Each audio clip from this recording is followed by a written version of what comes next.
கர்த்தர் கொடுக்கிற நமக்கு விசேஷித்த வார்த்தை 1 கொரிந்தியரில் 1ஆம் அதிகாரத்தில் 9வது வசனத்தை வாசிக்கும்படியாய் கிறிஸ்துவின் அன்பின் நிமித்தமாக கேட்டுக்கொள்கிறேன். நம்முடைய குமாரனும் நம்முடைய கர்த்தருமாய் இருக்கிற இயேசு கிறிஸ்துவுடனே ஐக்கியமாய் இருப்பதற்கு உங்களை அழைத்த தேவன் உண்மையுள்ளவர். இயேசு கிறிஸ்து அவருடன் ஐக்கியமாய் இருப்பதற்காகத்தான் கர்த்தராகிய இயேசு கிறிஸ்து நம்மை அழைத்திருக்கிறார். ஆமென் சொல்லுங்களேன். அல்லேலூயா. நம்முடைய குமாரனும் நம்முடைய கர்த்தருமாய் இருக்கிற இயேசு கிறிஸ்து அவருடனே நாம் எல்லாரும் ஐக்கியமாய் இருப்பதற்காகத்தான் ஆண்டவர் இந்த உலகத்தில் நம்மளை விசேஷித்த வண்ணமாக என்ன செஞ்சிருக்கிறாரு, அழைத்திருக்கிறார். இந்த உலகத்தில் யாருக்குமே கிடைக்காத ஒரு பெரிய பாக்கியமும் ஒரு ஆசீர்வாதமும், எப்பேற்பட்ட பிரதம மந்திரிக்கு கூட கிடைக்காத ஒரு பெரிய ஆசீர்வாதம் தேவன் உங்களுக்கும் எனக்கும் கொடுத்திருக்கிறார். எவ்வளவு பெரிய சந்தோஷம். கரங்களை தட்டி அப்பாவுக்கு நன்றி சொல்லுவோம். அல்லேலூயா. அவருடன் ஐக்கியமாக இருப்பதற்கு, அதனால் ஒரு உலக மனிதனோடு ஐக்கியமாக இருப்பதற்காக தெரிந்து கொள்ளவில்லை. ஒரு பிரதம மந்திரி, முதலமைச்சர், எம்எல்ஏ, எம்பியோட, கலெக்டர்களோடு ஐக்கியமாக இருப்பதற்காக அவர்கள் நம்மை தெரிந்து கொள்ளவில்லை. வானத்தையும் பூமியும் இந்த உலகத்தையும் சிருஷ்டித்த தேவனாக கர்த்தராகி அவரே நீங்கள் என்னோடு நிலைத்திருக்கும்படியாக, ஐக்கியமாக இருக்கும்படியாக, எப்பொழுதுமே எனக்குள் இருக்கும்படியாக நம்மை தெரிந்து கொண்டிருக்கிறார்னா, நமக்கு ஒரு விசேஷித்த ஒரு அழைப்பை கொடுத்துருக்காருன்னா, ஐக்கியத்தின் ஒரு ஆசீர்வாதத்தை நமக்கு கொடுத்துருக்காருன்னா, இதை விட ஒரு பெரிய ஒரு சமாதானம், சந்தோஷம், ஆசீர்வாதம் இந்த உலகத்தில் எப்பேற்பட்ட மகானுக்கும் மனிதர்களுக்கும் கிடைக்காது. ஆண்டவர் உங்களுக்கும் எனக்கும் கொடுத்துருக்காரு. கரங்களை தட்டி என்னன்னு சொல்லுவோமா? அல்லேலூயா. ஆகதான் ஆண்டவர் சொல்றாரு, கிறிஸ்துவுடனே, இயேசு கிறிஸ்துவுடனே ஐக்கியமாய் இருப்பதற்காக உங்களை அழைத்த தேவன் உங்களுக்கு எப்படிப்பட்டவராக இருக்கிறார்னா, உண்மையுள்ளவராக இருக்கிறார். இந்த உலகத்தில் எந்த மனுஷனும், என்னையும் சேர்த்து தான் சொல்கிறேன், என்னோடு நீங்கள் ஐக்கியமாக இருந்தால் கூட சில வேளையில் நான் உங்களை ஏமாத்திடுவேன், பொய் சொல்லிவிடுவேன், ஏதாவது ஒன்று சொல்ல மாட்டேன். ஒரு உதாரணத்தை சொல்கிறேன். மனுஷன் சந்தர்ப்ப சூழ்நிலைக்கு ஏற்ற பிறகு நான் மாறிடுவேன். ஆனால் ஆண்டவராக இயேசு கிறிஸ்து சொல்கிறாரு, உன்னை நான் அழைத்த நோக்கம் எதற்காகனா, இந்த உலகத்தில் நீ வாழும் வரைக்கும் நான் உனக்கு தகப்பனா மட்டுமல்ல, உனக்கு பிரதான மேய்ப்பராக மட்டுமல்ல, உனக்கு தெய்வமாக இருந்து சகல காரியத்திலும் நான் உனக்கு உண்மையாய் நடத்துவேன், நான் உனக்கு உண்மையாய் இருப்பேன். யாராவது சொல்ல முடியுமா? இன்றைக்கு கணவனை நம்ப முடியல, மனைவியை நம்ப முடியல, பிள்ளைகளை நம்ப முடியல, சமுதாயத்தை நம்ப முடியல. எத்தனை பேர் ஜனங்களாக இருந்தாலும் அவர்களை நம்ப முடியவில்லை. காரணம் என்னன்னா, மாம்சம் உள்ள, அதான் நாசியுள்ள சுவாசம் உள்ள மனிதர்களை நம்பாதே. இயேசு அதான் சொல்றாரு. மூச்சு விடுறான் இல்லையா, மூக்கிலிருந்து சுவாசம் விடுற எந்த மனுஷனையும் நம்பாதே. கர்த்தரை மேல் பற்றுதலாக இருப்பது தான் உனக்கு நன்மையாக முடியும்ன்றார். அதுக்காக நம்பாமல் இருக்க முடியாது, எல்லாவற்றையும் நம்பி இருக்க முடியாது இந்த உலகத்தில் மனசாலை. அதனால தான் உன்னை அழைத்த தேவனாக நான் உனக்கு வாழ்நாள் முழுதும் உண்மையுள்ள ஒரு தகப்பனாக இருக்கிறேன், கடவுளாக இருக்கிறேன் என்று கர்த்தர் சொல்லுகிறார். அல்லேலூயா. அதனால தான் அவரை நம்பி எத்தனை ஜனங்கள், எத்தனை கோடிக்கணக்கான ஜனங்கள் அவரை தேடி வந்தாலும் அவர் சொன்ன வார்த்தை நிறைவேற்றி முடிக்கிறவராக இருக்கிறார். வானம் பூமி ஒளிந்து போனாலும் என் வார்த்தைகள் ஒருபோதும் ஒளிந்து போக நான் விடவே மாட்டேன். அவர் சொன்ன ஆகும், கட்டளையிட்ட நிற்கும். அவர் அனுப்பின வார்த்தை வெறுமையாய் திரும்பி வராது. அவர் விரும்பியபடி நிறைவேற்றி நம்ம இடத்துல திரும்பி வரும். அவருடைய இடத்துல கரங்களை தட்டி நன்றி சொல்லுவோமா? அல்லேலூயா. அவர் நம்மை அழைத்ததற்கு எதற்காகனா, இந்த உலகம் உன்னை ஏமாற்றி விட்டது, உலகம் உன்னை வஞ்சித்து விட்டது. உலகத்தில் நீ யாரை நம்பியிருக்கிறாங்க அவங்களாம் உன்னை விட்டு விலகி போயிட்டாங்க. ஆனால் நான் உன்னை தேடி வந்த நோக்கம், உன்னை அழைத்த நோக்கம் எதற்காகனா, இனி உலகத்தை நம்பாத, உலகத்தில் இருக்கிற ஜனங்களை நம்பி ஏமாந்து விடாதே, எனக்குள் நீ நிலைத்திரு, எனக்குள் நீ ஐக்கியமாயிரு, நான் உனக்கு உண்மையின் வழியை நான் காண்பிப்பேன். அல்லேலூயா. அதுக்காக மனைவி பிள்ளைகளெல்லாம் விட்டுட்டு ஓடிடாதீங்க. ஆமீன். உலகத்தில் இருக்கக்கூடிய பாவ மனிதர்கள், பாவத்தை செய்கிற மனிதர்களை நம்பாதீங்க, ஆண்டவரை நம்புங்க. நம் ஐக்கியமாக இருக்க வேண்டும், அவருடனே நிலைத்திருக்க வேண்டும், அவருடனே ஐக்கியம் கொள்ள வேண்டும் என்பதற்காகத்தான் கர்த்தர் உங்களையும் என்னையும் தெரிந்து கொண்டார். ஒரு ஃபெலோஷிப் வித் காட். ஆண்டவரோடு நம்ம என்ன செய்யணும்? ஒரு தொடர்பு இருக்க வேண்டும். ஆமீன். கர்த்தருடைய நாமத்துக்கு மகிமை உண்டாகட்டும். அது மாத்திரமல்லாமல் இன்றைக்கு உதாரணத்துக்கு சொல்லப்போனால் புறஜாதிகள் அநேகர் எப்படிப்பட்டவர்களாக இருக்கிறாங்க? அநேக விஷயங்களில் ஒற்றுமையாக இருக்கிறாங்களா இல்லையா? ஒரு வியாபாரக்காரங்களை எடுத்துக்கொள்ளுங்க, ஒரு திருடு கொள்ளையிடுகிறவர்கள் எடுத்துக்கொள்ளுங்க, ஒரு பிரச்சனை ஒரு குடும்பத்துக்குள்ளே வந்துச்சுன்னா அவங்க சொந்த பந்தங்களை எடுத்து பாருங்க, இல்லை ஒரு கூட்டாளிகள் நண்பர்கள் எடுத்து பாருங்க, அவங்களுக்குள்ள ஒரு பிரச்சனை வருகிறதால எல்லாம் ஒன்று சேருகிறார்கள். ஒன்று சேர்ந்து என்ன செய்கிறாங்க? வெற்றி பெறுவதற்காக, அந்த காரியத்தை ஜெயமாகுவதற்காக ஒரு மன ஐக்கியத்தோடு ஒற்றுமையோடு என்ன செயல்படுகிறத நம்ம பார்க்குறோம். ஒரு தவறு செய்கிறவங்க கூட, ஒரு மதுபான பழக்கத்தில் கூட என்ன செய்கிறாங்க? அவனோட ஃப்ரெண்ட்ஷிப்பெல்லாம் கூட்டு வந்து உட்கார வச்சு ஒரு இடத்துல ஐக்கியமாக என்ன செய்கிறாங்க? செயல்படுறாங்களா இல்லையா? அப்போ அவங்களுக்குள்ள இருக்கக்கூடிய ஒரு ஐக்கியம் இன்றைக்கு தேவ ஜனங்களாக கிறிஸ்துவுக்குள் இருக்கக்கூடிய அநேக கிறிஸ்தவர்களுக்குள்ள இல்லை, ஊழியக்காரர்களுக்கு இல்லை. அப்போ ஆண்டவர் என்ன விரும்புகிறார்னா, நீங்கள் எனக்குள் ஐக்கியமாக இருப்பதற்காகத்தான் நான் உங்களை தெரிந்து கொண்டேன். நீ என்னை நம்பு, நான் உனக்கு நம்பினதை நான் நிறைவேற்றுவதற்கு உண்மையுள்ள கடவுளாக இருக்கிறேன்றாரு. நம்ம என்ன செய்கிறோம்? அவரை மறந்துடுறோம். அவருடைய ஐக்கியம் என்பது என்ன? ஒரு மனிதன் தேவனோடு எப்பொழுதுமே இருக்கக்கூடியவன் தான் ஐக்கியம். ஒரு உடன் ஊழியக்காரர்கள் என்றால் என்ன? எப்பொழுதுமே அவர் கூடையே இருக்கிறது. ஒரு அரசியல்வாதிகளாக இருக்கட்டும், ஒரு அரசாங்க அதிகாரிகளாக இருக்கட்டும், அவர் எங்கே போனாலும் கூட போகிறாங்களா இல்லையா? 4 பேர் ஒரு பாடி கட்டு போகிறாங்களா இல்லைங்களா? இப்போ ஓட்டு எலெக்ஷனில் கூட நிறைய பார்த்துருப்பீங்களே, எத்தனையோ பேர் வந்தாலும் அவங்களுக்கு ஒரு பாடி கட் போகிறாங்களா இல்லையா? அவங்களோட ஐக்கியமாக இருக்கிற அவர் என்ன சொல்கிறோ அதெல்லாம் அவங்க கீழ்ப்படுகிறாங்களா இல்லையா? ஆனால் இன்றைக்கு தேவன் சொல்கிற சாட்சியின் வார்த்தையே வசனத்துக்கு கீழ்ப்படியே மறந்துடுறாங்க. தேவனோடு ஐக்கியமாக இருப்பதற்கு மறந்துடுறாங்க. அவங்களுக்கு எண்ணம் வர மாட்டேங்கிறது. என்ன தான் ஊழியக்காரர்கள் சொன்னாலும், சத்திய ஆவியானவர் பேசினாலும், அவரோடு ஐக்கியமாக இருப்பதற்கு நேரம் இல்லை, நமக்கு நாட்கள் இல்லை என்று சொல்லி நம்ம சமாளித்துக்கு போகிறோம். தேவனோடு ஐக்கியமாக இருக்கிறவன் என்ன செய்வான்? கர்த்தர் சொல்லுகிற வார்த்தையின்படி செவி சாய்த்து அதன்படி நடக்க அவன் ஒப்பு கொடுப்பான், அர்ப்பணிப்பான். தேவனை விட்டு ஒரு நாளும் பிரியாதிருப்பானாக அவன். ஆண்டவர் சொல்லுகிற அத்தனை வார்த்தையும் அவன் என்ன செய்வான்? அந்த நாட்களிலே செய்து முடிக்க ஆவலாக இருப்பான், ஆர்வமாக இருப்பான். தேவனுக்கு பயந்த பிரியமான மனுஷியாக இருப்பார்கள். அதுதான் ஐக்கியம். வேதத்தை வாசிப்பதிலும் ஜெபம் பண்ணுவதிலும் கர்த்தருக்கு கொடுக்க வேண்டிய அந்த நாட்களில் கொடுக்க வேண்டிய நேரங்களிலே அவன் தவற விட மாட்டார்கள். அதற்காக தான் கர்த்தர் அழைத்திருக்கிறார். ஐக்கியம் என்பது என்ன? அவரோடு ஒரு நண்பர்களோடு எத்தனை நேரம் நம்ம செலவு பண்ணுறோம்? சிந்திச்சு பாருங்கள். ஒரு நண்பர்கள், நமக்கு பிரியமான நண்பர்களோடு எத்தனை மணி நேரம் செலவு பண்ணுறோம்? அவன் சொல்லுகிற இடத்துலலாம், எந்த இடத்துலலாம் அவனை கூப்பிட்டாலும் போகிறோமா இல்லையா? அவன் சொல்கிற காரியங்களெல்லாம் நம்ம என்ன செய்கிறோம்? அவனை திருப்திப்படுத்துவதற்காக அந்த காரியத்துக்கு ஈடுபடுறோமா, செய்கிறோமா இல்லையா? உங்களுக்காக எனக்காக பாடுபட்டு ஜீவனை கொடுத்த தேவனோடு இருப்பதற்கு நமக்கு கசப்பாக இருக்கிறது, வெறுப்பாக இருக்கிறது, வேதனையாக இருக்கிறது, கலக்கமாக இருக்கிறது, துக்கமாக இருக்கிறது. ஏன்? எனக்கே தெரியவில்லை என்றீர்களா? இது செய்கிற காரியம் சாத்தான். கர்த்தருடைய ஐக்கியத்திலிருந்து துண்டிப்பதற்காகத்தான் அவன் செய்கிற காரியம் எது?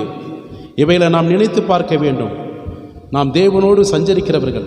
இன்றைக்கு மட்டுமல்ல, இன்றைக்கு ஆண்டோடு கொடுக்கப்பட்ட காலங்களிலே, நம்ம கொடுக்கப்பட்ட ஆண்டுகளிலே ஜீவனுள்ள நாளெல்லாம் தேவனோடு ஐக்கியமாக இருந்தால்தான் நாம் பரலோகத்தில் ஐக்கியமாக இருக்க முடியும். இல்லைன்னா அங்கேயே என்ன செய்வோம்? நம்ம பிரச்சனைக்குரியவர்களாக இருந்தோம்னா பிரச்சனை பண்ணிட்டு தான் இருப்போம். புரியுதுங்களா? பரலோக ராஜ்யத்தில் ஆயிரக்கணக்கான ஆண்டுகளாக கர்த்தரோடு வாழ வேண்டும், இருக்க வேண்டும், அவரோடு நிலைத்திருக்க வேண்டும் என்று விரும்புகிறது தவறல்ல, அது உண்மைதான். எனக்கும் அந்த ஆசை இருக்கிறது. ஆனால் அவரோடு இருக்க வேண்டும் என்றால் தான் பூலோகத்தில் கொடுக்கப்பட்ட, இந்த பூமியில் கொடுக்கப்பட்ட நாட்களை கர்த்தருக்கென்று நாம் நேரத்தை அவரோடு இணைந்து செயல்பட வேண்டும். அப்பொழுதுதான் ஐக்கியமாக இருக்க முடியும். இல்லாவிட்டால் என்னாகும்? கூட்டத்திலேருந்து என்ன செய்வாங்க? சங்கத்தை பிரிச்சிடுவார் ஆண்டவர். அப்படி தானே? உண்மை தானே? ஒரு நிர்வாகி சரியாக வேலைக்கு வரலன்னு என்ன செய்வான்? அவனை வேலை விட்டு நீக்கிடுவான். ஒரு சங்கத்தில் ஒரு எல்லா பிரச்சனைகளுக்கும் அவன் அந்த வரணும், அவன் கமிட்டியாக இருக்கிறவன் வரணும், யாராக இருந்தாலும் வரணும். அடிக்கடி வராமல் அவன் லீவ் போட்டுகிட்டே இருந்தான்னா, மீட்டிங் அட்டன் பண்ணாமல் இருந்தால் செய்வான், பேரை நீக்கிடுவாங்க. எங்கள் செக்ஷன் மீட்டிங்கில் அப்படி தான். ஏஜி செக்ஷன் மீட்டிங்கில் ஒரு ஊழியக்காரன் 3 மாதம் எந்தவித ரிப்போர்ட் இல்லாமல் தொடர்ந்து வராமல் 3 மாதம் இருந்ததுன்னா அந்த செக்ஷன்லேருந்து அவனை நீக்கிடுவான். ஏஜி ஸ்தாபனத்துலேருந்து இவரை முழுமையாக நீக்கப்பட்டார் அப்படின்ட்டுருவாங்க. முடிஞ்சு அவ்வளோதான். அவர் இண்டிபெண்டன்ஸ் தான் வரும். 3 மாதம் எங்களுக்கே இருக்காது ரூல்ஸு. அப்போ அந்த ஐக்கியம், ஃபெலோஷிப், அது ரொம்ப முக்கியம். இல்லைன்னா தகவல் கொடுத்துடணும். ஆண்டுடைய நாமத்துக்கு மகிமை உண்டாகட்டும். நம்ம ஆண்டவர் உண்மையுள்ளவர். நம்ம ஒரு மோசமான பழக்க வழக்கம் உள்ள மனிதர்கள்ட்ட ஐக்கியம் கொள்வதற்காக சொல்லவில்லை. கர்த்தர் ஜீவனுள்ள தேவன், பரிசுத்தமுள்ள தேவன். இது மட்டும் நம்மளை சரியான நீதியின் பாதையில் வழிநடத்தி நமக்கு சகல விதத்திலும் நன்மை செய்கிற தேவனோடு ஐக்கியமாக இருங்கள். என்னோடு நீங்கள் ஐக்கியமாக இருங்கள். எந்த ஒரு முதலமைச்சர் சொல்ல முடியுமா? அரசாங்க அதிகாரிகள் சொல்ல முடியுமா? நம்ம திருப்பூரில் இருக்கக்கூடிய கலெக்டர் கூட சொல்லுங்கள், ஐயா நான் உங்களோட ஐக்கியமாக இருக்க விரும்புகிறேங்க ஐயா, நான் தினந்தோறும் உங்களுக்கு வந்து பார்த்துட்டு போகணும், நான் அன்பு செலுத்த விரும்புகிறேன் ஐயா. முடியுமா? போயிட்டு வாங்க. நான் அப்படியே தான் இருந்தால் சொல்லுங்கள், நான் இந்த ஊரை விட்டு போயிடுறேன், இந்த ஊரை விட்டு போயிடுறேன் நான். அப்படி யாராவது சொல்ல முடியுமா? அவர் சொல்ல முடியுமா? சரிங்க, ரொம்ப சந்தோஷங்க, தினந்தோறும் நீங்கள் இந்த நேரத்துக்கு வாங்க, நம்ம ரெண்டு பேரும் ஜாலியாக பேசுவோம். அப்படி ஒரு 10 நிமிஷம் பேசுவோம், ஒரு 5 நிமிஷம் பேசுவோம். வாய்ப்பு கொடுப்பாரா? ஆனால் தேவன் சொல்கிறார், அவரையும் நம்மையும் உண்டாக்கின கர்த்தர் சொல்கிறார், என்னோட நீங்கள் ஐக்கியமாக இருங்க, என்னோட இருங்க, நிலைத்திருங்க, எனக்குள் இருங்க. ஒரு தகப்பன் தன் பிள்ளைகளை பார்த்து கெஞ்சி கதறுகிறது போல ஒரு தேவன் நம்மை பார்த்து கேட்குறார், என்னோடு நீங்கள் ஐக்கியமாக இருப்பதற்காகத்தான் நான் உங்களை நம்பி அழைச்சிருக்கிறேன். நான் உங்களுக்கு வாழ்நாள் முழுதும் நான் உண்மையாக இருப்பேன். வாக்கு கொடுக்குறார், உத்தரவாதம் கொடுக்குறார். உண்மையாக நான் இருப்பேன். உங்களுக்கு செய்ய வேண்டிய எல்லா கடமையும் நான் செய்து முடிப்பதற்கு என்னை நம்புங்க, என்னை உண்மையாக நம்புங்க. அப்படிப்பட்ட நல்ல தேவனோடு நம்ம என்ன செய்ய போகிறோம், என்ன கிரையம் செய்கிறோம்? ஒரு கிரையுமே கிடையாதுங்க. கிடைக்கக்கூடிய கொஞ்சம் நேரத்தை அவருக்கு நம்ம செலவழிக்கிறோம். அதுதாங்க அதில் எத்தனை ஆசீர்வாதம், எத்தனை பாதுகாப்பு, எத்தனை நன்மையும் கர்த்தர் நமக்கு வைத்திருக்கிறதை நாம் சிந்திக்க மறந்து விடுகிறோம். அதனால தான் இன்றைக்கு அநேக குடும்பங்களில் பிரச்சனைகளும் வேதனைகளும் சண்டைகளும் குழப்பங்களும் பிரிவினைகளும் ஏன் உண்டாகிறது? தேவனோடு ஐக்கியம் இல்லாத குடும்பங்களுக்கு கர்த்தர் வாசம் செய்ய மாட்டார். பிசாசு குடியிருக்கும். பாவம் செய்கிற மனிதனிடத்தில் கர்த்தர் வாசம் செய்ய மாட்டார். பிசாசுக்கு ஆளுகை செய்வான் குடும்பத்தை. தேவனோடு ஐக்கியமாக இருப்பது என்ன? ஆண்டவரோடு சஞ்சரிக்கிற மனுஷனாக இருக்கணும். ஹல்லேலூயா. அவன் இக்கட்டு நேரத்தில் தப்பி வைப்பான். ஆபத்து நேரத்தில் கூப்பிடுவதற்கு முன்னே கர்த்தர் மறு உத்தரவு கொடுப்பார். அவன் செய்கிற எல்லா காரியத்தையும் கர்த்தர் வாய்க்க செய்வார். விசுவாசிகள் ஆமென் சொல்லுவோமா? ஹல்லேலூயா, ஹல்லேலூயா. கிறிஸ்து நம்மோடு இருக்க, இயேசு கிறிஸ்துவும் தம்முடன் இருக்கும்படியாக அவர் என்ன செய்கிறார்? 12 சீசர்களை தேர்ந்தெடுத்தார். அவர் முத தன்னுடைய ஊழியத்திற்கு வரும்போது என்ன செஞ்சிருக்கார்? இரவெல்லாம் ஜெபித்தார். எதற்காக ஜெபித்தார்? தனக்கு அடுத்த பின்பாக இந்த உலகத்தில் போய் சகல ஜனங்களுக்கும் அவருடைய அன்பை குறித்து, ரட்சிப்பை குறித்து, மீட்பை குறித்து, நித்திய ஜீவனை குறித்து, பாவ மன்னிப்பின் நிச்சயத்தை குறித்து பிரசங்கித்து சுவிசேஷம் அறிவிப்பதற்காக, தம்முடன் 3 வருட காலமாக நிலைத்திருக்கும்படியாக ஐக்கியமாக இருப்பதற்காகத்தான் 12 சீசர்களை அவர் தெரிந்து கொண்டார். அந்த 12 சீசர்களும் எப்படிப்பட்டவர்களாக இருந்தார்கள்? எல்லாருக்கும் திருமணமானவர்கள் தான். திருமணமாகாதவர்கள் எவரும் கிடையவில்லை. பேதுருவும் திருமணமானவர் தான். பேதுருவோட மாமியின் ஜுரத்தில் இருக்கும்போது கர்த்தர் என்ன செய்தார்? அவருடைய கையை பிடித்த உடனே அவர் சுகமானால் பேதுரு மாமி என்ன செஞ்சார்? கர்த்தருக்கு பணிவிடை செய்தார். அப்போஸ்தலனாகிய பேதுரு முதல் மெய்ப்பெண், அப்போஸ்தலர் சபையை முதல் நடத்துகிறவர் யார்? பேதுரு. அப்போஸ்தலனாகிய பேதுரு. பரலோக ராஜ்யத்தின் திறவுகோல் யார் கையில் இருக்கிறது? பேதுரு கையில் இருக்கிறது. அப்படிப்பட்ட பேதுரு என்ன செஞ்சார்? தேவன் எல்லாம் தன்னுடைய மனைவி, பிள்ளை, குடும்பத்தை டோட்டலாக விட்டு தேவனுக்கு பின் 3 வருஷ காலமாக இரத்த சாட்சியை மறிக்கும் அவரோடு இருந்தார். ஆனால் ஆண்டவர் உங்களை அப்படி விட்டுட்டு வர சொல்லலை. உங்கள் குடும்பமாக ஆண்டவருக்கு நேரத்தை கொடுங்க, அவரோடு ஐக்கியமாக இருங்க. நீங்கள் விரும்பினது கர்த்தர் உண்மையாக செய்வாராக. விசுவாசிக்கிறவங்க கரங்களை தட்டி ஆண்டவருக்கு நன்றி சொல்லுங்கள். ஹல்லேலூயா, ஹல்லேலூயா. கர்த்தருடைய நாமத்துக்கு மகிமை உண்டாகட்டும். பவுல் சொல்கிறார் 10ஆம் அதிகாரத்தில் 1 கொரிந்தியர் 10:15-17 வரைக்கும் வாசிங்க. 1 கொரிந்தியர் 10ஆம் அதிகாரத்தில் 15ஆம் வசனத்திலிருந்து 17 வரைக்கும். உங்களை புத்திமான்கள் என்று எண்ணி பேசுகிறேன். நான் சொல்லுகிறதை நீங்களே நிதானித்து பாருங்கள். நாம் ஆசீர்வதிக்கிற ஆசீர்வாதத்தின் பாத்திரம் கிறிஸ்துவினுடைய இரத்தத்தின் ஐக்கியமாய் இருக்கிறதல்லவா? நாம் பிட்கிற அப்பம் கிறிஸ்துவினுடைய சரீரத்தின் ஐக்கியமாய் இருக்கிறதல்லவா? ஆமென். அந்த ஒரே அப்பத்தில் நாம் எல்லோரும் பங்கு பெறுகிறபடியால் அநேகரான நாம் ஒரே அப்பமும் ஒரே சரீரமாய் இருக்கிறோம். அல்லேலூயா. அப்போ இங்க அப்போஸ்தலனாகிய பவுல் கொரிந்து பட்டணத்துக்கு எழுதின நிருபம் என்னென்றால், உங்களை புத்திமான்கள் என்று எண்ணி நான் பேசுகிறேன். அப்போ ஆண்டவர் இன்றைக்கு உங்களை எல்லாம் பார்த்து என்ன சொல்கிறாருன்னா, நீங்கள் தேவனுடைய ஞானம் பெற்றவர்கள் என்று எண்ணி நான் உங்களிடத்தில் என்ன செய்ய பேசுகிறேன், நம்புகிறேன் என்று சொல்வதை போல இருக்கிறது. நான் சொல்லுகிறதை நீங்கள் நிதானித்து பாருங்கள். ஆண்டவராக இயேசு கிறிஸ்து சொல்கிற காரியங்கள் ஒவ்வொன்றும் நீங்கள் நிதானித்து அறிந்து எது நன்மை எது தீமை என்று அறிந்து பாருங்கள், அவர் சொல்வதை கவனித்து பாருங்கள் என்று சொல்கிறார். நாம் ஆசீர்வதிக்கிற ஆசீர்வாதத்தின் பாத்திரம் இயேசு கிறிஸ்துவின் இரத்தத்தில் ஐக்கியமாக இருக்கிறது. இன்றைக்கு நீங்களும் நானும் ஆசீர்வாதத்தின் மேல் ஆசீர்வாதத்தை பெற்றுக்கொண்டு சகல விதமான தேவனுடைய கரத்தினால் நடத்தப்படுகிறவர்களா இருக்கிறதுக்கு ஒரே காரணம் இயேசு கிறிஸ்து சிந்தின ரத்தத்தினால தான் இன்றைக்கு அவரோடு நாம் ஐக்கியமாக இருக்கிறோம். கரங்களை தட்டி நன்றி சொல்லுமா? இயேசு கிறிஸ்து நம்முடைய பாவங்களை மன்னிக்காமல் அவர் இருப்பாரானால் இன்றைக்கு நம்மளுடைய வாழ்க்கை அரோகதியாக தான் போயிருக்கணும். இயேசு கிறிஸ்துவின் ரத்தம் சகல பாவங்களை நீக்கி நம்மளை சுத்திகரித்து இன்றைக்கு நீதிமானாய் பரிசுத்தமானாய் இன்றைக்கு அவருக்கு முன்பாக உட்கார்ந்திருக்கிறோம் என்றால் அதற்கு ஒரே காரணம் கர்த்தரோடு நீங்களும் நானும் ஐக்கியம் இருப்பதற்காக தன் ஜீவனுள்ள தேவனுடைய கர்த்தர் ஜீவனுக்கு ஏற்ற தன் இரத்தத்தை எல்லாம் செலுத்தினார். ஹல்லேலூயா! நீங்களும் நானும் ஆசீர்வாதத்தின் மேல் ஆசீர்வாதம் இந்த பூமியிலே தேவனால் ஆசீர்வதிக்கப்பட்டவர்களாய் குடும்பமாய் நாம் இருப்பதற்கு ஒரே காரணம் இயேசு கிறிஸ்து சிந்தின இரத்தத்தில் தான், அவர் பாடுகளினால தான் இன்றைக்கு நீங்களும் நானும் ஐக்கியமாக இருக்கிறோம். ஆமீன் சொல்லுங்களேன். அது மாத்திரமல்லாமல் நாம் பிற்கிற அப்பம் கிறிஸ்துவனுடைய சரீரத்துக்கு ஐக்கியமாக இருக்கிறது அல்லவா? நம்ம திருவந்து எடுக்கும்போது அவர் அப்பத்தை பிற்கிறோம் இல்லையா, பிட்டு சாப்பிடுகிறோம் இல்லையா? அது எதற்காக? அவருடைய சரீரத்துக்கு அடையாளமாக இருக்கிறது. அவருடைய பாடுகளை குறித்து நினைவு கூறுவதற்கு ஐக்கியமாக இருக்கிறது. எனக்காக ஆண்டு ஜீவனை கொடுப்பதற்காக, நான் பெற வேண்டிய தண்டனைகளும் அக்கிரமங்களுக்காக நான் பெற வேண்டிய தண்டனைகளும் மரணத்துக்கு ஏதுவான சம்பவங்களும் நான் பெற்றுக்கொள்ள வேண்டிய தண்டனையிலிருந்து எனக்காக ஜீவனை கொடுத்து என்னை வீரோடு மீட்டெடுத்து எனக்கு ஒரு நித்திய வாழ்க்கையும் சமாதானத்தையும் சந்தோஷத்தையும் கொடுப்பதற்காகத்தான் என் தேவனாக கர்த்தன் ஜீவன் என்று பாராமல் சரீரம் என்று பாராமல் தன்னையே ஜீவ பலியாக ஒப்பு கொடுத்தார். அதற்கு அடையாளமாக இந்த அப்பம் என் தேவனாக கிறிஸ்துவின் பாடுகளுக்கு நான் பார்க்கும்போது நான் ஐக்கியத்தில் அவரை கொள்வதற்கு இது ஒரு சவாலாக இருக்கிறது. நினைச்சு பாருங்க. இன்றைக்கு பாவத்துக்கு உலகத்துக்கு ஐக்கியம் கொண்ட அந்த சிந்தம் உள்ளவர்கள் ஆகி இருக்கக்கூடிய நீங்களும் நானும் இன்றைக்கு தேவனோடு ஐக்கியமாக இருப்பதற்கு காரணம் என்றால் எனக்காக தேவன் பாடுபட்டார், என் அக்கிரமங்களுக்காக மீறுதலுக்காக நொறுக்கப்பட்டார். அதற்காக நான் இந்த சின்ன உதவி கூட செய்ய முடியாதா? என் தகப்பன் எனக்காகவே இவ்வளோ கோர பாடுகள் பட்ட அந்த தகப்பனோடு நான் ஐக்கியம் கொள்ளாவிட்டால் நான் எப்படிப்பட்டவனாக இருப்பேன்? ஒரு உதாரணமாக சொல்லுகிறேன், கேளுங்கள். பெற்ற பிள்ளைகள் நீங்கள் வளர்த்திருக்கிறீங்களா? எவ்வளோ கஷ்டப்பட்டு எவ்வளோ துக்கப்பட்டு வேதனைப்பட்டு அந்த பிள்ளைகளோட எதிர்காலத்துக்காக கண்ணீரும் ரத்தமும் சிந்தி ஜீவனை கொடுத்து ஆளாக்கி உருவாக்கி நல்ல எதிர்கால வாழ்க்கையை அமைத்து கொடுத்து வைத்திருக்கிறீர்கள்.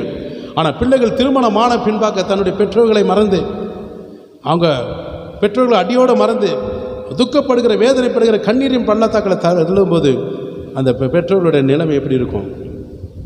ஆனால் உண்மையான பெற்றோர்கள் பிள்ளைகள் என்ன செய்வாங்க? என் தகப்பன் இடையில வந்த மனைவி இடையில தான் வந்திருக்கிறாங்க, நோ ப்ராப்ளம். ஆனால் பெற்ற தாய் அப்படி இல்லை. கர்ப்பம் தரித்த வேதனைக்கு இது ஈடாக. என் பெற்ற தாய் தந்தைகள் என்னை கர்ப்பம் தரித்து இவ்வளவு நேரம் ஆளாக்கி என்னை உருவாக்கி என் எதிர்கால வாழ்க்கையை ஆசீர்வாதமாக மாற்றின அந்த தகப்பனோட அந்த ஆசீர்வாதத்துக்கு இந்த உலகத்தில் எத்தனை கோடிக்கணக்கான பணம் கொடுத்தாலும் பொருளாதாரம் கொடுத்தாலும் விற்று கொடுத்தாலும் ஈடே ஆகாது. வந்தவன் கொடுக்க முடியுமா? வந்தவன் கொடுக்க முடியுமா? முடியாது.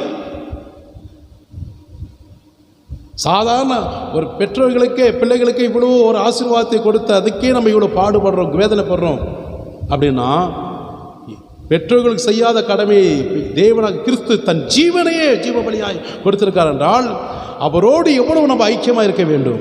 இப்பொழுது புரிகிறதா? அவருடைய அப்பம் எப்படிப்பட்டதாக இருக்கிறது? அவரோடு ஐக்கியம். நம்ம பிற்கிற அற்பம் அவரோடு ஐக்கியத்துக்கு சமமாக இருப்பதற்கு தான் அடையாளமாக இருக்கிறோம். அல்லேலூயா! அப்போ ஆண்டவரோடு ஐக்கியம் இருப்பது எவ்வளோ சந்தோஷம், எவ்வளோ சந்தோஷம், எவ்வளோ பெரிய ஒரு ஆசீர்வாதத்தின் பாதுகாப்பு கர்த்தர் கொடுத்திருக்கிறார். உண்மையுள்ள தேவன். ஆண்டுடைய நாமத்துக்கு மகிமை உண்டாகட்டும். நாம் ஐக்கியமாக இருப்பதற்காகத்தான் ஆண்டுடைய சரீரத்தை அப்பமாக நாம் என்ன செய்கிறோம்? அவருடைய பாடுகளை நினைவு கூர்ந்து ஐக்கியப்படுகிறோம். ஆமீன். எதற்காக? தேவன் எனக்காக பாடுகள் பட்டார். இன்று அதை விட்டுட்டு நான் உலகத்தின் பாவத்துக்கு நான் திரும்பி போவேனானால் என்னை போல ஒரு மோசமானவன், ஒரு மோசம் போக்கினவன் இந்த உலகத்தில் யாரும் இல்லை. அதன் அர்த்தம் எனக்காக ஒரு தேவனே வந்து ஜீவனை கொடுத்திருக்காருன்றப்போ நான் அதையும் மீறி நான் போய் ஒரு பாவத்தை செய்கிறேன் என்றால், ஒரு அக்கிரமத்தை செய்கிறேன் என்றால், ஒரு தவறான சிந்தையோடு நான் போகிறேன் என்றால், என் தேவனாக கிறிஸ்துவின் ஐக்கியத்தை விட்டு துண்டித்து நான் வேறு பிரித்து நான் போகிறேன் என்றால், என்னை போல ஒரு அயோக்கியன் வேறு யாரும் இல்லை. நான் என்னை தான் சொல்கிறேன். ஆமென். அதான் உண்மை. இன்றைக்கு நான் நிற்பதும் நிர்மூலம் ஆகாமல் இருப்பது என்றால் என் தேவன் எனக்கு கொடுத்திருக்கிற பிச்சை, உயிரின் பிச்சை.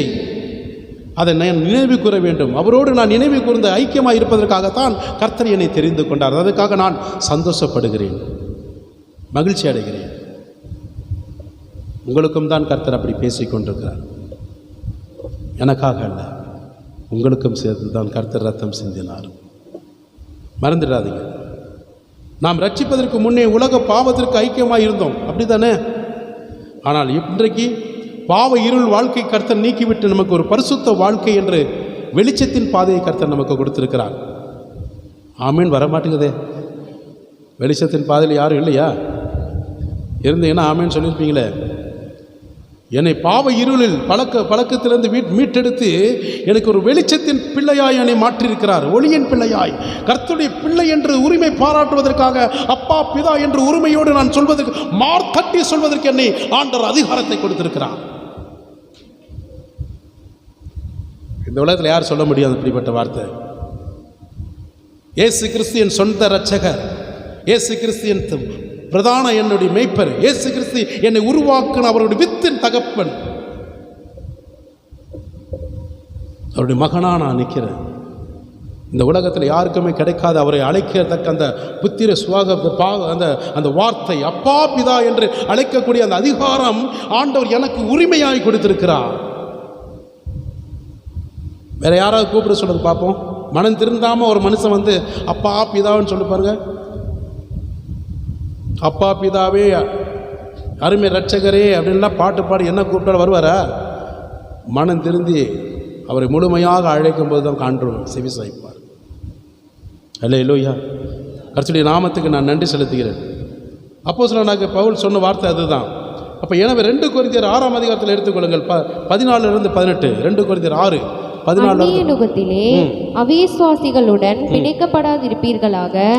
நீதிக்கும் அநீதிக்கும் சம்பந்தம் ஏது? ஒளிக்கும் இருளுக்கும் ஐக்கியம் ஏது? கிறிஸ்துவுக்கும் பேலியாளுக்கும் இசைவேது? அவிசுவாசியுடனே விசுவாசிக்கு பங்கேது? தேவனுடைய ஆலயத்துக்கும் விக்கிரகங்களுக்கும் சம்பந்தம் ஏது? நான் அவர்களுக்குள்ளே வாசம் பண்ணி அவர்களுக்குள்ளே உலாவி அவர்கள் தேவனாயிருப்பேன், அவர்கள் என் ஜனமாயிருப்பார்கள் என்று தேவன் சொன்னபடி நீங்கள் ஜீவனுள்ள தேவனுடைய ஆலயமாயிருக்கிறீர்கள்.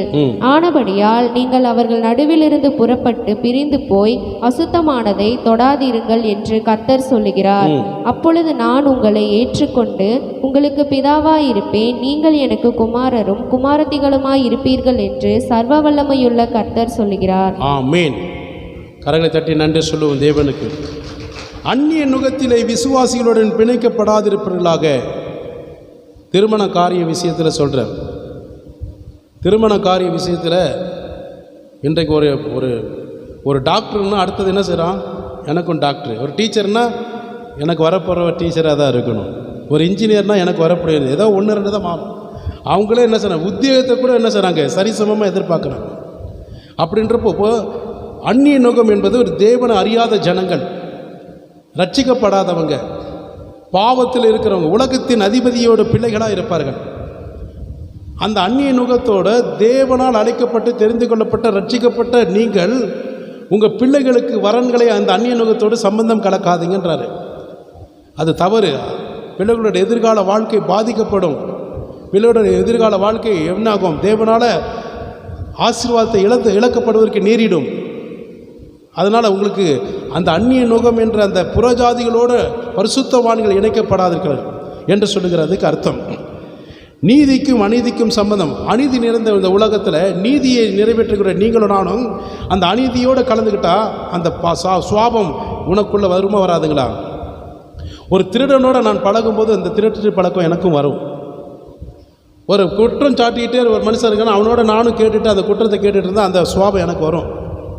பரியாசக்காரங்கிட்ட நம்ம கோல்காரங்கிட்ட உட்காந்தோம்னா அந்த சுவாபம் ஆட்டோமேட்டிக்காக எனக்கும் வரும். அதனால தான் என்ன சொல்கிறேன்னா, நீதியை வழங்குகிற தேவன், நீதியின் வழியை பின்பற்றுகிற நீங்களும் நானும் அநீதி நிறைந்த இந்த உலகத்தில், பாவம் செய்கிற இந்த உலகத்தில், தேவனுக்கு விரோதமாக செய்கிற அந்த பாவப்பட்ட ஜனங்களோடு நீ அதிகமாக என்ன செய்யக்கூடாது, உறவு ஐக்கியம் வைக்காதே என்று கர்த்தர் சொல்லுகிறார். கொரிந்து பட்டணத்துக்கு பவுல் தெளிவாக எழுதுகிறது பார்க்குறோம். அப்போது அதே போல் ஒளிக்கும் இருளுக்கும் ஐக்கியம் எது? ஒளியும் இருளும் ஒன்றாக சேர முடியாது. ஒளி வேற, இருள் வேற. இயேசு கிறிஸ்து முதல் அவர் இந்த உலகத்தை படைக்கும்போது இருளை வேற பிரித்தார், ஒளியை வேற பிரித்தார். அப்படி தானே? ரெண்டும் ஒன்றா இருக்க முடியாது. ஒரே நீரூற்றில் உப்பு தண்ணியும் நல்ல தண்ணி வருமா? வராது.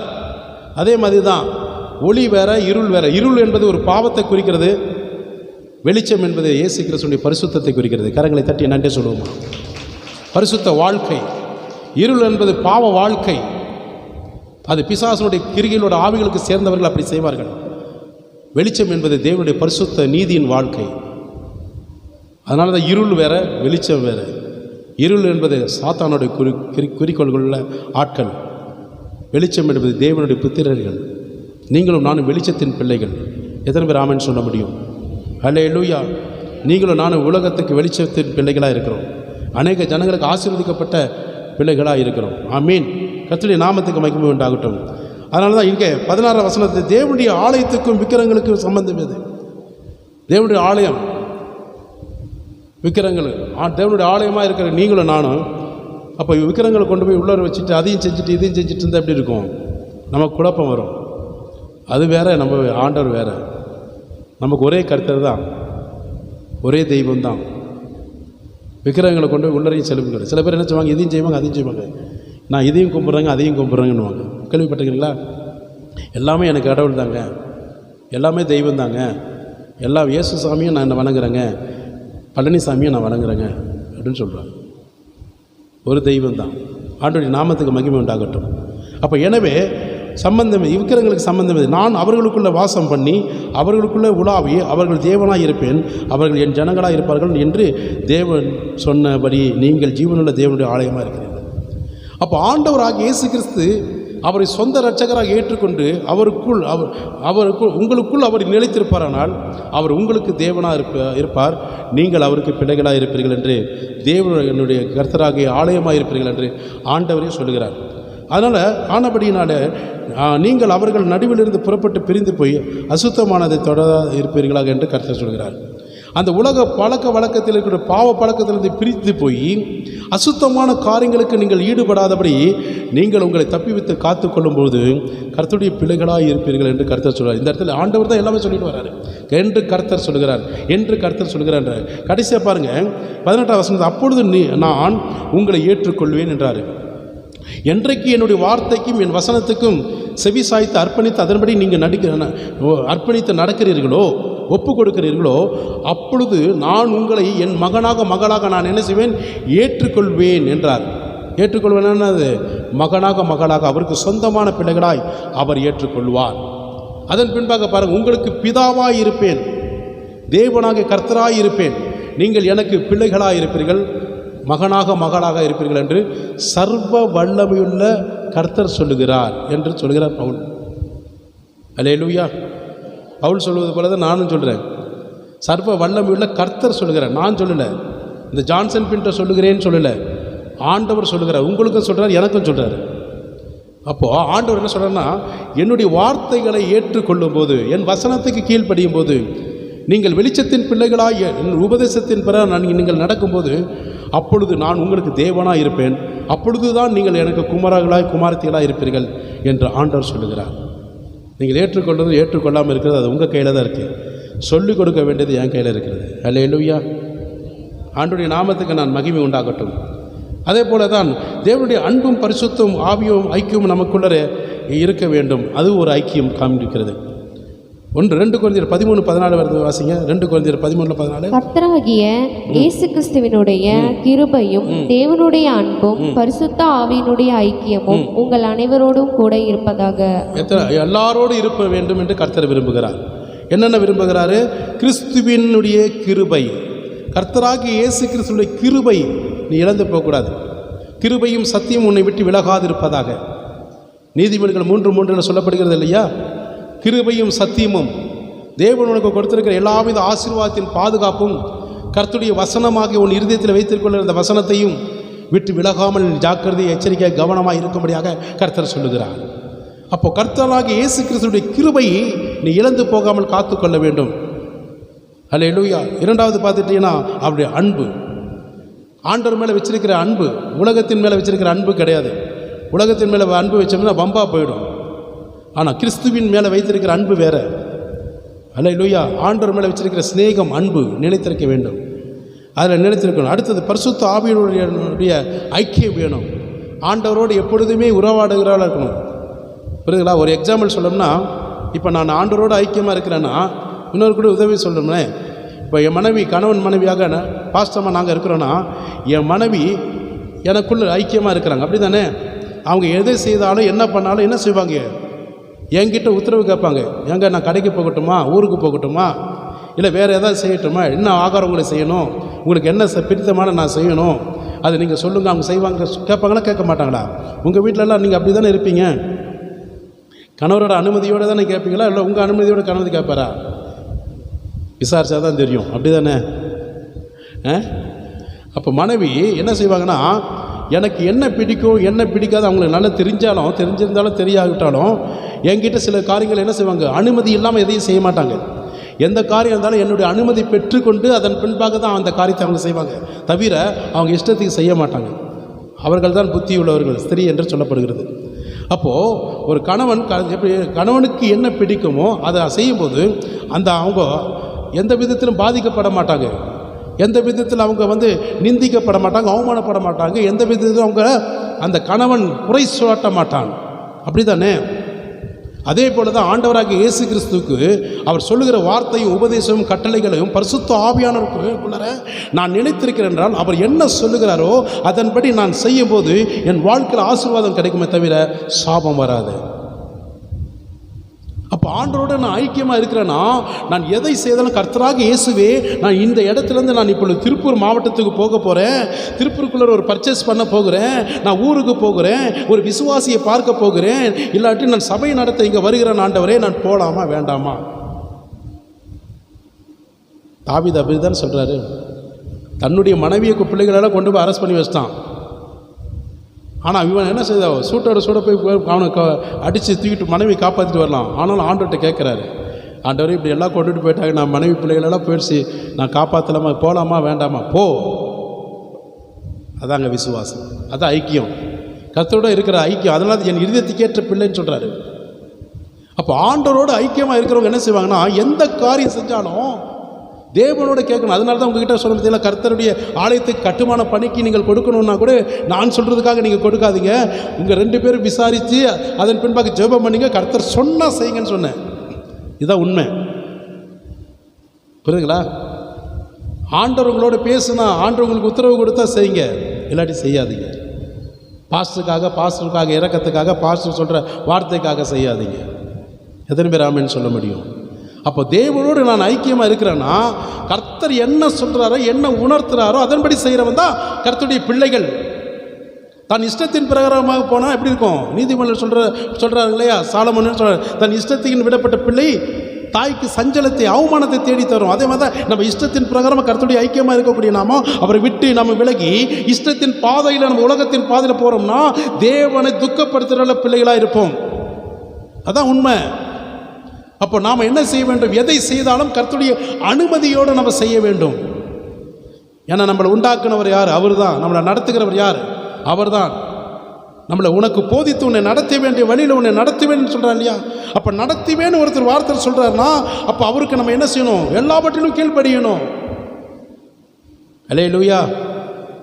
நம்ம இஷ்டத்தின் பிறகு நடத்துவேன்னு சொல்லிட்டு நம்ம போய் நடத்திட்டு இருந்தால் முடியாது. நீங்கள் தானே நடத்தணும். ஆண்டவர் உங்களை நம்பி வர, அவ்வளோ வேலை படிச்சது. ஆண்டவர் இந்த காரியத்துக்காக நான் போகிறேன், இந்த காரியத்துக்காக நான் சொல்ல போகிறேன், செய்ய போகிறேன், நீங்கள் என்ன சொல்கிறீங்க அதன்படி நான் போகிறேன், உங்களோட விருப்பம் வந்தால் செய்யுங்க, இல்லாட்டி தடை பண்ணுங்கள், வேலை முடிச்சது. ஆமீன். இல்லாட்டா நான் அங்கே தான் மாட்டிட்டு அவமானப்பட்டு உதப்பட்டுட்டு வேதனையோட தான் திரும்பி வருவோம். ஆண்டவருடைய நாமத்துக்கு மகிமை செலுத்துகிறேன். தேவனுடைய அன்பும் நிலைத்திருக்க வேண்டும், அவர் பரிசுத்தத்தில் நிலைத்திருக்க வேண்டும், அவருடைய சமூகத்தில் ஐக்கியத்தில் நிலைத்திருக்க வேண்டும், ஆண்டவரோடு எப்பவுமே சஞ்சரிக்கிறவர்களாக இருக்க வேண்டும். நோவா தேவனோடு சஞ்சரித்தான். அல்லேலூயா. அதனால தான் அவனும் அவன் குடும்பமும் கர்த்தர் என்ன செஞ்சார்? பாதுகாக்கப்பட்டார். முதல் உலக அழிவிலிருந்து, முதல் உலக அழிவிலிருந்து முற்றிலுமாக நோவா குடும்பத்தை 8 பேருக்கு ஆண்டவர் ஏன் பாதுகாத்தார்? தேவனோடு அவன் சஞ்சரித்ததுனால தான். ஆமென். அல்லேலூயா. கர்த்தருடைய நாமத்துக்கு மகிமை உண்டாகட்டும். சங்கீதத்தில் 133:1 என்ன சொல்லப்படுது? சகோதரர்கள் ஒருமித்து வாசம் செய்வது எத்தனை நன்மையும் அது இன்பமாக இருக்கிறது என்று கர்த்தர் சொல்லுகிறார். சகோதர சகோதரிகளாக நாம் அனைவரும் உங்கள் குடும்பங்களிலே ஒருமித்து வாசம் செய்ய வேண்டும். ஒரு மனதோடு ஐக்கியமாக இருக்க வேண்டும். அது ஆண்டுடைய பார்வையில் எப்படி இருக்கிறது? இன்பமாக இருக்கிறது, நன்மையுமாக இருக்கிறது. அல்லேலூயா. நீங்கள் இன்றைக்கு கணவன் மனைவி பிள்ளைகள் ஒருமித்து இருக்கிறாங்களா? நீ கிழக்க போனால் நான் மேற்க போகிறேன். 2 வருஷம் பேசாமல், 5 வருஷம் பேசாமல், 10 மாதம் பேசாமல், பிள்ளைக்கு ஒரு பக்கம் பேசாமல், செத்தாலும் சாவுன்னு வச்சு பேச மாட்டேன், இருக்க மாட்டேன், பழக மாட்டேன், இப்படிலாம் நம்ம சொல்கிறோம் இல்லையா? வைராக்கியத்தில் சொல்கிறோம் இல்லையா? இதெல்லாம் எந்த ஆவி பேசும்? எந்த ஆவி பேசும் இந்த வார்த்தையெல்லாம்? ஒருத்தருக்கு பிடிக்கலைன்னா நம்ம என்ன செய்யலாம்? ஒதுங்கிக்கலாம், தப்பு கிடையாது. இப்போ ஐயாவுக்கு பிடிக்கலை, என்கிட்ட பேசாதீங்க, எனக்கு பேசுனீங்கன்னா எனக்கு மனசுக்கு வேதனை இருக்குன்னு தயவுசெய்து பேசாதுன்னா விட்டுடலாம். அவருக்கு பேசுகிற வரைக்கும் நம்ம ஜெபம் பண்ணலாம். அதுக்காக நம்மளே போய்ட்டு தீர்மானம் எடுத்துட்டு நான் அப்படி இருப்பேன், இப்படி இருப்பேன், யார் சொன்னாலும் கேட்க மாட்டேன் அப்படின்லாம் சொல்கிறதுல என்னது? அது எந்த ஆவி பேசும்? அசுத்தாவி பேசும். நான் கிறிஸ்துவோட ஐக்கியமாக இருக்கிற சொல்கிறவங்க இப்படி பேசுவாங்களா? நீங்கள் தான் சொல்லணும். நான் கிறிஸ்துவோட ஐக்கியமாக இருக்கிறேன், அப்பா என்னோட இருக்கிறேன், நான் அவரோட இருக்கிறவன், இயேசு கிறிஸ்து அப்படி தான் சொல்லுவாரா? ஒப்புரவாகுங்கன்னு சொல்லுவாங்க. ஒப்புரவாகுங்க. சகோதரர்கள் சகோதரிகள் யாராக இருந்தாலும் ஒப்புரவாகி காணிக்கப்படுன்றாரு. அப்போது சகோதரர்கள் ஒருமித்து, ஒரு மனதோடு ஒருமித்து அவருடன் வாசம் செய்வது எத்தனை நன்மையாக இருக்கிறது, தேவனுடைய இருதயத்துக்கு அது எவ்வளோ பிரியமாக இருக்கிறது என்றார். இன்றைக்கு அந்த ஒரு தீர்மானம் எடுங்க. தயவு செய்து உங்கள் குடும்பங்களில் தீர்மானம் எடுங்க. உங்கள் குடும்பத்தில் நல்ல தீர்மானம் எடுங்க. ஐக்கியத்தில் தீர்மானம் எடுங்க. கிறிஸ்துவின் ஐக்கியம், கிறிஸ்துவின் அன்பு, கிறிஸ்துவினுடைய உடன் இருப்பதுங்க. அந்த ஐக்கியத்தில் நீங்கள் ஃபெலோஷிப்பில் நிலைத்திருங்க. அது உங்களுக்கு ஆசீர்வாதத்தை கொடுக்கும். பிசாசு வெக்கப்பட்டு போவான், பிசாசு உள்ளே வரமாட்டான். ஒரு பிரச்சனை வருதா குடும்பத்தில், ஒரு பிரச்சனை, ஒரு சந்தேகம், ஒரு போராட்டம், ஒரு வேதனை, எந்த குழப்பம் எதாவது வருதா, உடனே அவங்க சொல்கிறாங்க, இங்கே பாருங்க எனக்கு ஒரு சந்தேகமாக இருக்கும் உங்கள் மேலே. அப்படியாம்மா? நான் சந்தேகப்படுற அளவுக்கு நான் நடந்தலை. சரி, உனக்கு சந்தேகமாக இருக்கா? வா உட்கார், நீ டவுன் போடு, நீ டவுன் போடு. நம்ம 2 பேரும் கரம் பிடிச்சு தேவனுக்கு முன்பாக ஒப்பு கொடுப்போம். ஜெபம் பண்ணுவோம். ஒரு பிரச்சனை வருதா 2 பேரும் ஜெபம் பண்ணுவோம். வாங்க.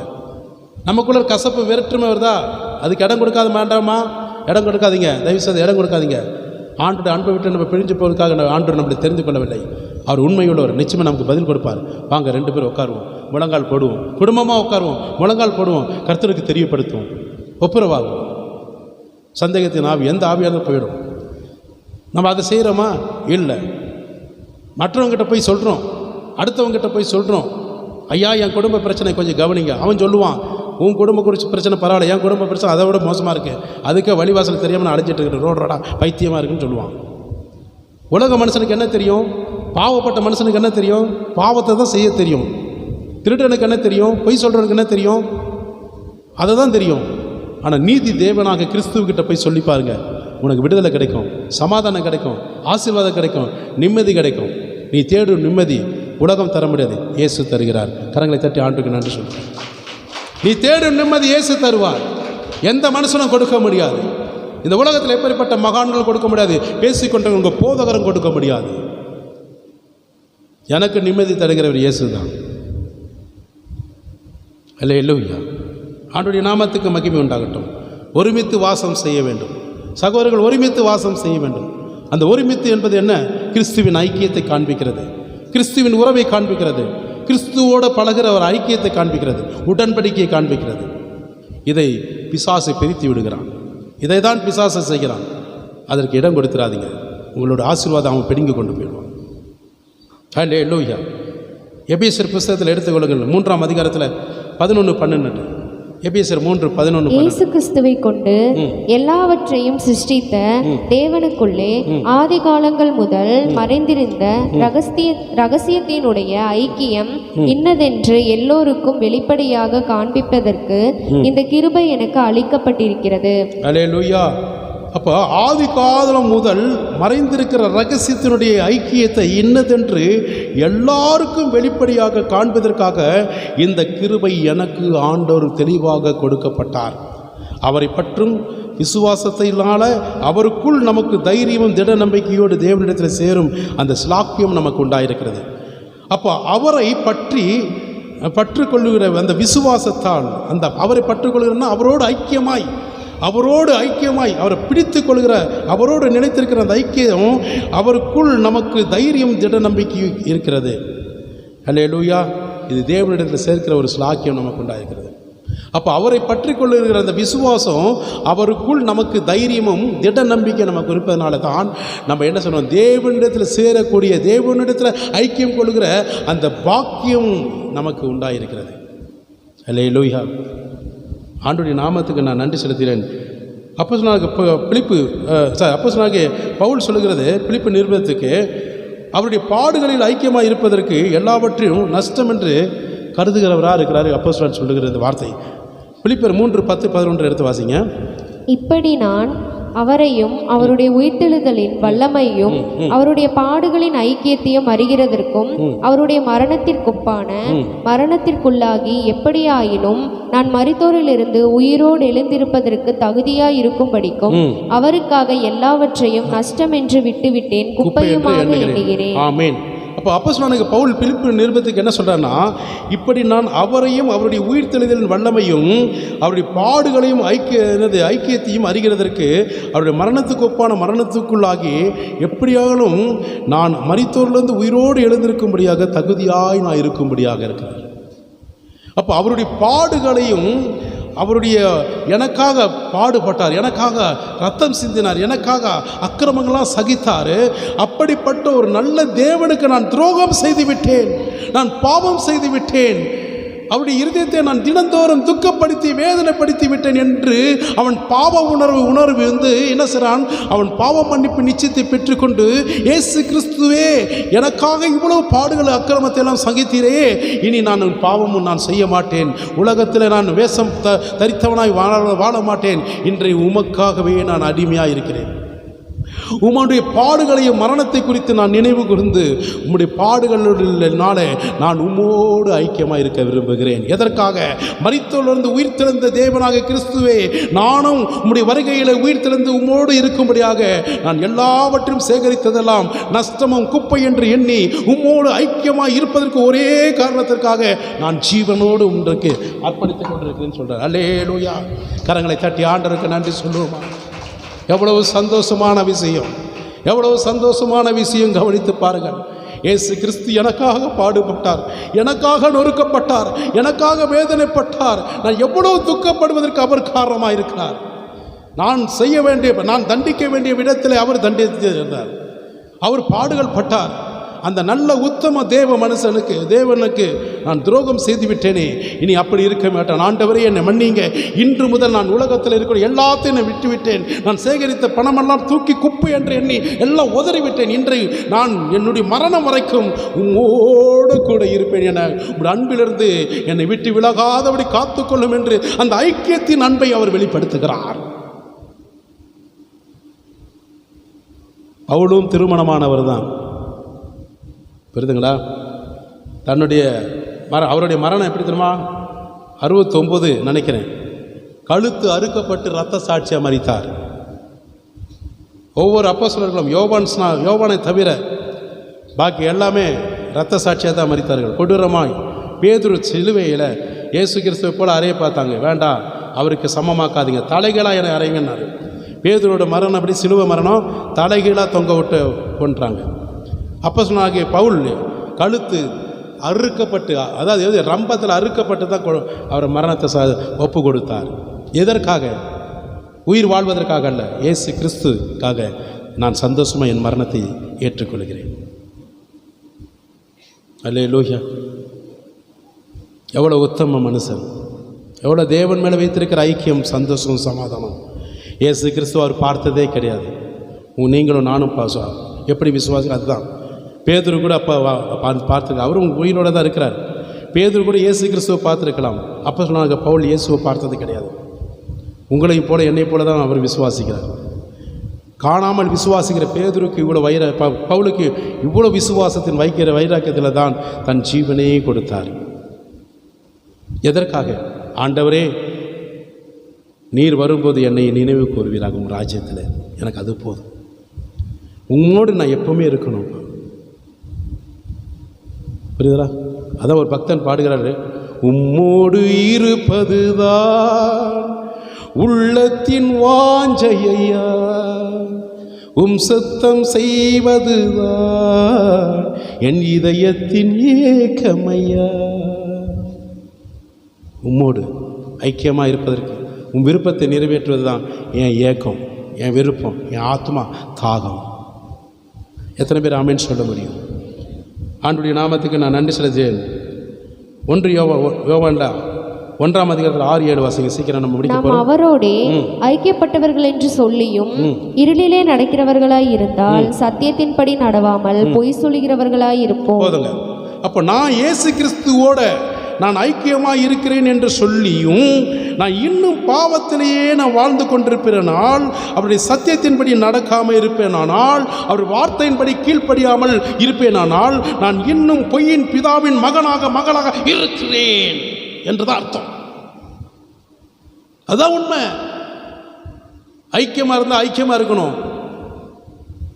பொய்யின் பிதாவோட பிள்ளையா இருந்தால் அப்படி போயிடணும். 2 வேஷம் பேசக்கூடாது. அதங்க தெளிவாக 1 யோவானில் சொல்லுகிறது. அப்போஸ்தலனாகிய யோவான் எழுதின நிருபத்தில் சொல்லப்படுகிறது, நாம் அவரோடு ஐக்கியமாக இருக்கிறோம் என்று சொல்லியும் இன்னும் பாவத்திலேயே அதே பாவத்தில் நடப்பீர்களானால், கர்த்தருடைய சத்தியத்தின்படி நடவாமல் நீங்கள் இன்னும் பொய் சொல்லிக்கொண்டு உலகத்தின் பிறர் வாழ்வீர்களானால் நீங்கள் பொய்யின் பிதாவுக்கு பிள்ளைகளாக இருப்பதற்கு சமமாக இருக்கிறீர்கள் என்று சொல்கிறார். அவர் ஒளியில் இருக்கிறது போல நாமும் ஒளியில் நடந்தால் ஒருவருக்கு ஒரு ஐக்கியப்பட்டிருப்போம். அப்போ இயேசு கிறிஸ்து பரிசுத்தமுள்ள தேவனாக இருக்கிறதுனாலே அவர் நீங்கள் இன்னும் பரிசுத்தமாக இருங்கள் என்று சொன்னால், நான் அப்படியே பரிசுத்தமாக இயேசு கிறிஸ்துவை போல இருப்போமானால் நாம் அவருக்குள் ஐக்கியமாக இருக்கிறோம் என்ற உறுதி நம்பிக்கை எனக்கு இருக்கிறது. அதான் உண்மை. நான் இயேசு கிறிஸ்துக்குள் நான் உண்மையாக இருக்கிறேன் என்றால், அவர் ஒளியில் நான் இருக்கிறேன் என்றால், நான் அவருக்குள் பரிசுத்தமாய் வாழ வேண்டும். அப்படி இருக்கிறவன் தான் தேவனோடு சஞ்சரிக்கிறவனாய், தேவனோடு ஐக்கியமாக இருக்கிறவன் என்று உறுதியின் நம்பிக்கை அவனுக்குள் காண முடியும். அல்லேலூயா. அவரோடு ஐக்கியப்பட்டிருப்போம். அவருடைய குமாரனாகிய இயேசு கிறிஸ்துவின் ரத்தத்தினால் சகல பாவங்களை நீக்கி நம்மை சுத்திகரித்ததற்கு அடையாளமாக இருக்கிறது. அல்லேலூயா. கடைசியாக வாசித்து முடிக்கிற 9 சரியா 9 மணி ஆயிற்று. எங்களோட 3ஆம் வசனம் பாருங்க, எங்களோட நீங்களும் எங்களோட ஐக்கியம் உள்ளவர்களாய் இருக்கும்படி நாங்கள் கண்டும் கேட்டும் இருக்கிறதை உங்களுக்கு அறிவிக்கிறோம். அப்போ நீங்களும் கிறிஸ்துவுக்குள் எங்களுக்குள் சகோதரி சிநேகத்தோடு ஐக்கியமாக இருப்பதற்கு நாங்கள் தேவனுடைய வசனத்தையும் உபதேசத்தையும் ஆலோசனை கேட்டுக்கொண்டிருக்கிறதை நாங்கள் பெற்ற அந்த நன்மையும் ஆசீர்வாதத்தின் அந்த ஐக்கியத்தின் நம்பிக்கை உங்களுக்கு பகிர்ந்து கொடுக்கிறேன். எதற்காக? நாம் அனைவரும் இணைந்து தேவனோடு ஐக்கியம் கொள்வதற்காக. அல்லேலூயா. கட்சிக்காரர்கள் ஐக்கியம் கொள்வதற்கு எத்தனை இந்த கட்சியில் இந்த கட்சி கூப்பிடுறாங்களா இல்லையா? அவரோடு ஐக்கியம் கொள்வதற்காக நாங்கள் சாட்சியாக இருக்கிறோம். எங்களுடைய ஐக்கியம் பிதாவோடும் அவருடைய குமாரனோடும் இயேசு கிறிஸ்துவோடு இருக்கிறது. பார்த்தீங்களா? அப்போ ஊழியர்களாக எங்களுடைய ஐக்கியம் பிதாவோடும் அவருடைய குமாரனாகிய இயேசு கிறிஸ்துவோடும் எங்களுடைய ஐக்கியம் அவரோடு கூட பின்னி பிணைந்திருக்கிறது.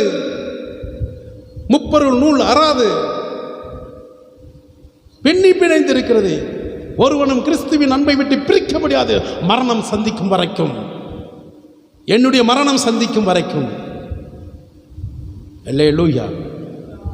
அதனால தான் கீழே உங்கள் சந்தோஷம் நிறைவாகும்படி இவைகளை உங்களுக்கு நான் எழுதுகிறேன் என்ற பவுல் அப்போஸ்தலனாகிய அந்த யோவான் எழுதுகிறார். அல்லேலூயா. உங்களுடைய சந்தோஷம் நிறைவாய் காணும்படியாக நான் ஜீவனுள்ள தேவனுக்கு முன்பாக சாட்சியாய் தேவன் சொல்லுகிற வார்த்தையை என் கரங்களினால் எழுதுகிறேன் என்று சொல்கிறார். எத்தனை பேர் ஆமென் சொல்ல முடியும்? தேவனோட ஐக்கியமாக இருக்கிறவங்க எத்தனை பேர் விரும்புகிறீங்க? அல்லேலூயா. உங்களை அழைத்த தேவன் உண்மையுள்ளவர். நீங்கள் கிறிஸ்துவாக இயேசு கிறிஸ்துவோடு ஐக்கியமாக இருப்பதற்காக உங்களையும் என்னையும் தெரிந்து கொண்ட தேவனோடு ஐக்கியமாக இருப்பேன் என்று சொல்லுகிறவர்கள் எத்தனை பேர் ஆமென் சொல்ல முடியும்? அத்தனை பேரும் எழுந்து ஆண்டுடைய சமூகத்தில் ஒப்பு கொடுப்போம்.